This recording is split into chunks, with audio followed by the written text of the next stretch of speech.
Naisip niya ang hanggal na itsura nito at galit na naisip na naiinis siya sa katotohanang nalilimutan siya ng ilang bob-ombor. Makalipas ang ilang araw, isa na namang pagsabog ang dumagundong sa talampas. Ngumiti ang propesor, pinuri ang dalaga, at sinabing ang kanyang pangunahing pisikal na lakas ay kasing ganda ng dati. Ilang beses na mas maliit ang crater ng babae kaysa sa bida. First niya ang kanyang labi at mabigat na sinabi na hindi ito ang bagay dahil hindi ito sapat. Natanggap ng mga lalaki sa cafeteria ang kanilang bahagi ng pagkain. Naawa ang lalaki sa plato at sinabi na kahit sa Magic Academy, masama ang lahat kay Fu. Hindi niya maintindihan kung bakit. Sa tuwing may nakakapangit na likido sa kanyang mangkok, ang kanyang kasama ay sumagot na, marahil ay mas matanda, sa tingin ko na walang saysay ang pamumuhunan sa agrikultura. Nilapitan sila ng binata at sinabing hindi pa rin nila ito kakainin. Itinapon ng mga lalaki ang pagkain, nagagalit ang tagaluto, at tinanong kung pupunta sila muli sa lugar na iyon. Medrin Hack pinanood ang mga ito. Iniisip na ito trio ay kumikilos up muli at na sila ay lamang umalis throwing out ang pagkain.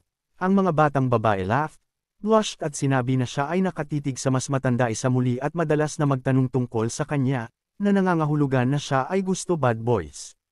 Nabigla ang dalaga, pinatigil sila. Nagkibit balikat ang kanyang mga kaibigan, narinig ang mga salitang ayaw niya sa mga taong walang ingat na hindi marunong managot. Humingi ng paumanhin ang mga babae sa kanya. Tinawag itong fur coat, at sinabing tama siya dahil iba talaga ang lalaki sa kanya at napaka-irresponsible. Medrin tumigil sa pagkagat sa isang piraso ng pagkain at narinig ang mga salita na hindi niya nais na maging isang salamangkero. Tense na nagtinginan ang mga babae, narinig nila ang hiling na sabihin ng mas detalyado, pagkatapos ay sinabi nila na ito ay isang tsismis lamang. Sa oras na ito sa isa sa mga kuweba, ang pagluluto ay nasa buong pag-unlad. Naghiwa ang binata ng makatas na lutong karne.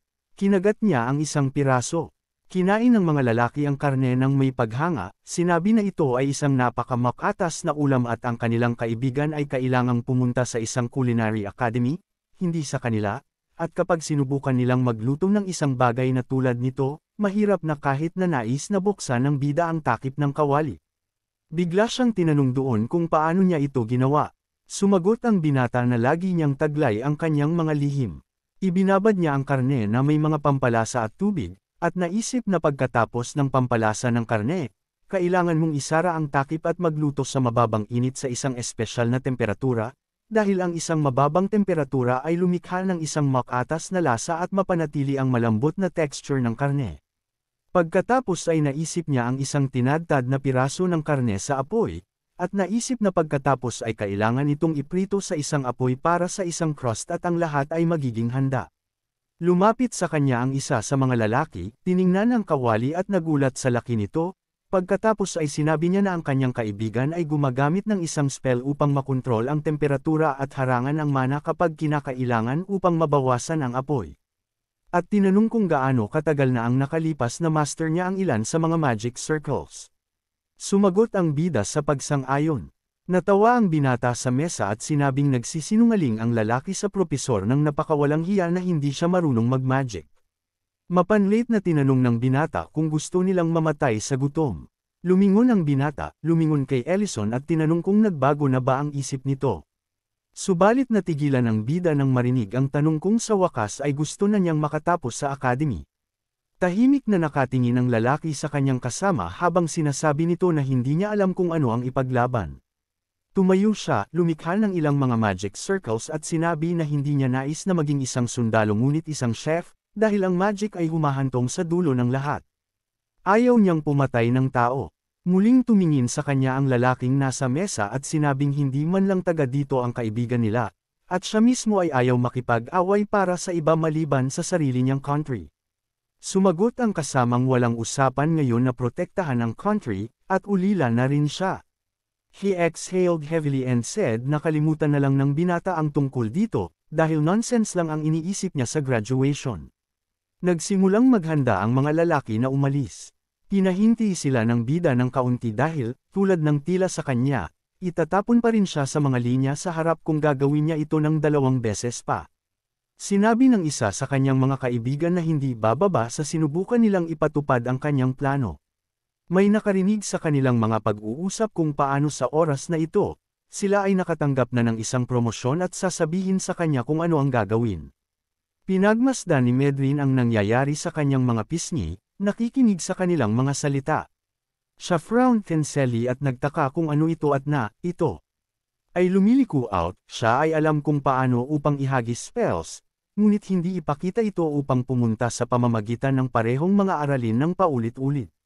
Maya-maya pa, muling lumitaw ang punong guro ng paaralan sa gitnang patio, binabati ang mga mag-aaral na nakapila ang mga batang lalaki sa harap ng kanyang imahe.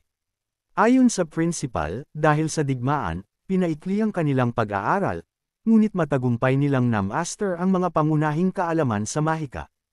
Itinaas ng lalaki ang kanyang kamay, na itinuturo ang ilang mga token sa kanila, at sinabi na nangangahulugan ito na sila ngayon ay opisyal na itinuturing na mga mage ng imperyo, at dapat nilang tandaan na kakaunti lamang ang maaaring magyabang ng gayong bagay, ngunit hindi nila dapat kalimutan na maraming nauna at hayaan ang unang pag-ikot na maging kanilang unang hakbang patungo sa isang bagay na mas malaki. Nakadikit sa capes ng boys sa dibdib nila. Iwinagayway ng punong guro ang kanyang kamay at sinabi sa kanila na patuloy na sumulong, pagkatapos ay tinawag niya ang mga masasayang batang lalaki na mago ng imperyo. Pinagmasdan ng binata ang mga batang lalaki na may masayang ngiti ang araw ay nagdidirekta ng mainit na sinag ng araw sa bubong ng tore. Mahigpit na tiningnan ng principal ang estudyante at tinanong kung may gusto itong sabihin. Nagkibit-balikat si Medrin at tahimik na sinabi sa kanya na totoo ito at na siya ay dumating tungkol kay Ellison. Ang mga nagtapos ay masaya at binati ang isa't isa sa kanilang pagtatapos. Lumingon ang mga bata, narinig ang boses ng isang kasama na nagtanong kung aalis na sila. Kumaway siya sa kanila at nakangiting nagtanong kung saan sila pupunta. Ang bata, na may bendahe sa noo, ay nagsabi na sila ay ipinadala sa parehong teritoryo, na ang lungsod ng Delian. Sumagot ang bida na mahaba pa ang kanilang lalakbayin. Nakangiti siyang tiningnan ng maitim na buhok, pumayag at sinabing tunay na mages na sila ngayon, pero mamimiss nila ang pagkain niya. Kinuha nila ang kanilang backpack, patungo sa labasan. Nagpaalam sila at hiniling na subukan niyang makatapos bago pa mahuli ang lahat. Masayang kumaway ang bida sa kanila at hiniling na huwag silang mag-alala tungkol sa kanya, dahil sa sandaling matapos ang digmaan, magbubukas siya ng isang restoran upang sila ay makadaan upang makita siya. Tumungo siya sa kanyang lungga, sa pag-aakalang ang mga baguhan ay matatanda na ngayon gamit ang magic. Binuksan niya ang isang daanan at naisip na makakahanap din siya ng mga kaibigan sa bagong batis. Binuksan niya ang entrance ng cave at napansin niya ang isang tao sa loob na nag-iisip kung anong klaseng pagkain ang dapat niyang tikman sa susunod ay nakilabot ang binata nang mapansin ang isang hindi inaasahang panauhin. Muling tumingin sa kanya ang direktor, sinabing natagpuan siya ng bata. Self isang maginhawang sulok. Tumingin siya sa magic circle sa pasukan at sinabi na ang magic na ito ay ipinatupad medyo malikhaing, at ito ay nakakagulat na siya ay pinagsama ilusyon magic na may isang kalasag pagbubukas ng palayok. Napansin din niya na medyo komplikadong spells ang ginamit sa rolling pin. Nagkibit-balikat ang binata, nakikinig sa mga salitang namangha ang direktor na pinapaniwala niya ang lahat na hindi man lang niya alam ang mga basic spells na may bahagyang paggalaw ng kanyang mga daliri. Pinutol niya ang isang piraso ng karne. Matapos matikman ito, sinabi niya ng may paghanga na masarap itong ulam. Nagulat ang binata nang marinig ang mga salitang sinabi ng kanyang mga kaibigan sa direktor ang lahat tungkol sa kanya. Tumayo ang lalaki na nakatalikod sa kanya. Sinasabi sa kanya na sinabi nila na hindi siya magiging isang mage militar, at hindi lamang sila ang nagsabi nito, kundi lahat ng taong malapit sa kanya sa nakalipas na ilang taon dahil kinamumuhian niya ang digmaan ngunit mahilig magluto, at may mga chismis na nagkamali siyang na-draft sa army sa kabila ng katotohanan na hindi siya mamamayan ng imperyo. Iniunat ng matanda ang dalawang daliri at pinapili siya, ini-imagine ang imahe ng mga kaibigan ng lalaki. Sasamahan daw ng binata ang kanyang mga kasama sa larangan ng digmaan bilang first-rank mage, at ang direktor ay magbubulag-bulagan sa lahat ng ginawa niya noon, at walang mananatiling mga talaan, dahil makakakuha siya ng pagkakataon na umalis sa lugar na ito ng may karangalan at lumaban sa tabi-tabi ng kanyang mga kasama, o isa pang pagpipilian, nagtaas ng kilay ang bida sa gulat, narinig ang pagkakataong magtrabaho sa academy bilang cook. Tumingin sa kanya ang lalaki at sinabing bukod dito, kailangan pa niyang magsagawa ng mga karagdagang gawain, dahil sasali rin siya sa pagbuo ng mga espesyal na listahan. At saka tinanong kung ano ang pipiliin niya. Nawala sa isip ang binata na lumalabas sa kanyang mga alaala. Itinaas niya ang kanyang kamay at sinabi sa emperador na sa isang banda, may pagpipilian na maging isang sundalo, at sa kabilang isang chef, na lagi niyang pinangarap na maging, at pinayagan siyang umalis sa lalong madaling panahon matapos ang digmaan. Ngumiti ang lalaki at sinabing halata ang kanyang desisyon. Ay lubos na hinagod ang kanyang mga mata. Sabi nga ng binata, magiging chef daw siya, mahigpit na ibinababa ang tingin, glorious daw ang mga panahong iyon, pero hanggang sa malaman niya kung anong mga listahan ang pinag-uusapan nila. Muli niyang naalala kung paano siya masayang nagluluto sa kantin makalipas ang 3 buwan, na lumilikha ng mga magic circles. Naisip niya doon na ang gabing ito ay medyo scorching ang apoy at ingredients ay lumulutang sa hangin sa tabi niya.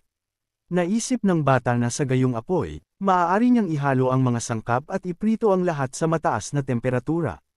Ang paglalagay ng ulam sa isang plato, nabanggit niya na karaniwang medyo mahirap magprito ng gayong malaking halaga ng pagkain dahil mabilis silang nasusunog. Iniabot niya ang plato at sinabing handa na ang pritong yuba na may gulay. Pagkatapos nito ay naisip niya na ang kanyang pamamaraan ay hindi nagpapahintulot sa gayong mga pagkakamali. Natikman ng mga babae ang kanyang pagkain na may paghanga at sinabing napakasarap nito at hindi pa sila nakatikim ng katulad nito. Medron frowned sa inis habang kumakain ng ulam, at naisip na siya ay tapos na sapat.